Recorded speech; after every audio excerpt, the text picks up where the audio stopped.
कही। उन्होंने कहा योग का तात्पर्य है कि अपनी रिसेप्टिविटी को हम प्रकृति के प्लग से निकालकर लाइफ के कॉन्शसनेस के प्लग के साथ जोड़ दें, ताकि हमारी अपनी चेतना परिवर्धित होकर ट्रांसेंडेंट होकर के और डिवाइन कॉन्शसनेस के अंदर कन्वर्ट हो जाए। इसलिए ध्यानम निर्विषयम मना, शांत चित्त होकर बैठ जाओ। हम हल्ला कर सकते हैं, गुल्ला कर सकते हैं, हम घंटों नाच सकते हैं, कीर्तन कर सकते हैं, हम दंडवत कर सकते हैं, परिक्रमा कर सकते हैं, पैदल जा सकते हैं किसी भी बड़े तीर्थ स्थान तक, लेकिन हम 10 मिनट के लिए बैठ नहीं सकते। कितना अद्भुत बात है ये, कितने आश्चर्य की बात है कि जो परमात्मा भागने से प्राप्त नहीं होगा, बाहर प्राप्त नहीं होगा, उसके लिए तो तुमको स्थिरम सुखमासनम, अपने को रोकना सीखना पड़ेगा। अपने शरीर को रोको, अपने मन को रोको, अपनी इच्छाओं को रोको, अपनी अंदर की विक्षिप्तता को रोको, अपने अंदर की चंचलता को रोको, अपने ऊपर कंट्रोल करने का प्रयत्न करो। ये स्थिरम सुखासनम, ये सुख का मार्ग है, इसको सुख कहते हैं। मैं एक छोटी सी कहानी कहना पसंद करूँगा। जिस समय सिकंदर मकदूनिया से भारत पर हमला करने चला, तो वो अपने गुरु अरिस्टोटल के पास गया, अरस्तु के पास गया, और सिकंदर ने कहा कि गुरुदेव, मैं भारत जा रहा हूँ, आप मुझे आज्ञा करें कि मैं वहाँ से आपके लिए क्या लाऊं। अरस्तु ने कहा कि अगर तुम भारत जा रहे हो तो एक काम करना, वहाँ से मेरे लिए गुरु ले आना, एक ज्ञानी को ले आना। सिकंदर ने कहा ठीक है। सिकंदर भारत पर आया, आक्रमण हुआ, और जब उसके वापस लौटने का समय आया तो उसने अपने लोगों से कहा कि मेरे गुरु ने मुझे आदेश किया है कि कोई ज्ञानी आप भारत से लेके आना।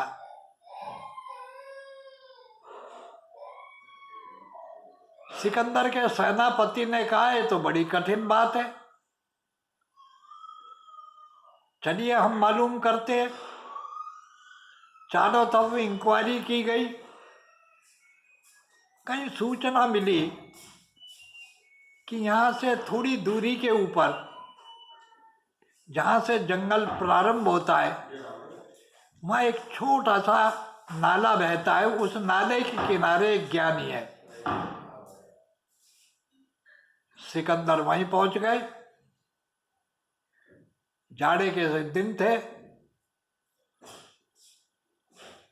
वो ज्ञानी व्यक्ति धूप में आराम से बैठे हुए अपने ध्यान मग्न विचार मग्न थे।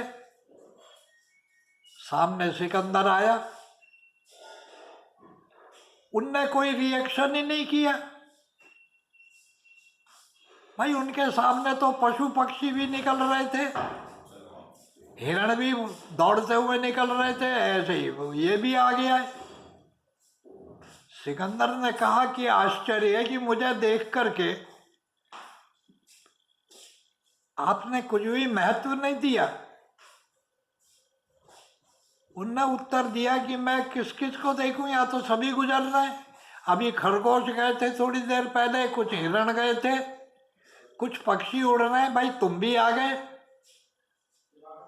सिकंदर ने कहा तुम मुझे जानते हो कि नहीं? ज्ञानी ने कहा कि मैं तो नहीं जानता हूं। कहा मैंने ये थे वहां से लेकर यूनान से लेकर भारत तक की धरती को तलवार से नापा है,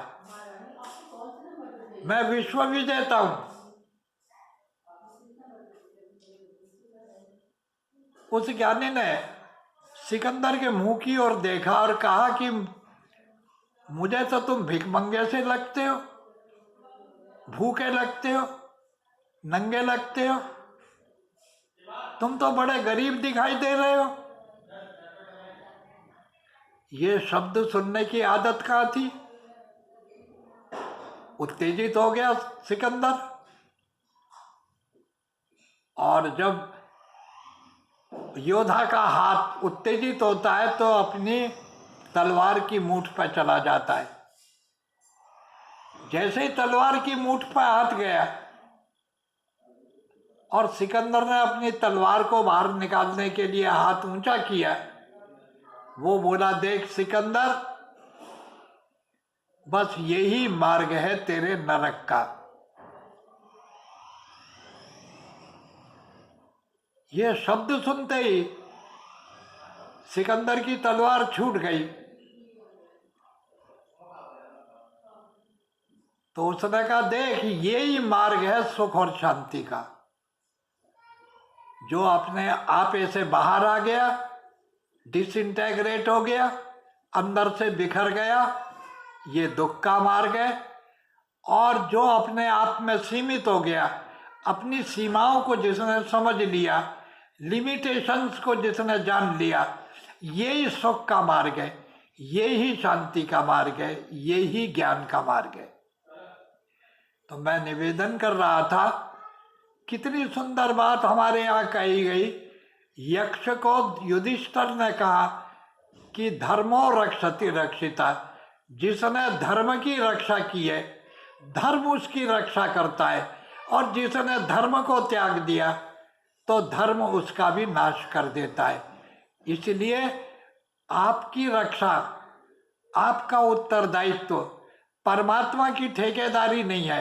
ये आपकी अपनी संभावनाओं को, आपके अपने अंदर की प्रोबेबिलिटीज को, जो टैलेंट आप में है, जो संपदा आप में प्रकृति ने सहज बना के रखी है, आप उसका प्रयोग न करके, आँख होते हुए भी आँखों को बंद करके अगर कोई कुएं में गिरता है तो उसकी रक्षा करने वाला कौन हो सकता है।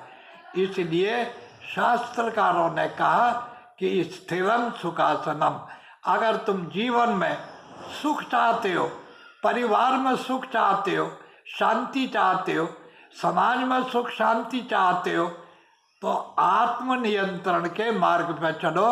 अपने को कंट्रोल करना सीखो, मन को बुद्धि से दबाओ और बुद्धि को आत्मा से पवित्र करो। ये भाव श्रीमद् भगवद गीता के इस श्लोक में कहा गया कि नहीं ज्ञानेन सदृशम पवित्रम यह विद्यते तत् स्वयं योग संसिद्धा। ये ज्ञान तुमको स्वतः प्राप्त होगा। काले नात्मनि बिंदति, अगर तुम धैर्यपूर्वक प्रयत्न करोगे, शांत चित्त होकर के बैठोगे, तो ये ज्ञान तुमको स्वतः ही प्राप्त होगा। क्यों? परमात्मा रूपी सदगुरु हमारे ही अंदर बैठा है, वो हमसे कहीं बाहर नहीं है। उस गुरु की दीक्षा को ग्रहण करो। ये प्रसंग मैंने निवेदन किया कि आप धर्म के पहले अंग को समझें। आप जब किसी की बात को सुनकर सहिष्णु होकर के और शांत चित्त होकर के उसको सहन करते हैं, अगर उसकी बात अनुकूल नहीं है, प्रतिकूल है, तो भी आप उसको सहन करते हैं, बर्दाश्त करते हैं, तो आप धर्म को सिद्ध करते हैं। ऐसा धर्म आपकी रक्षा करेगा, और जो धर्म को मार देगा, धर्म उसको समाप्त कर देगा। ये बात मैंने संक्षेप में निवेदन करी। ओम शांति।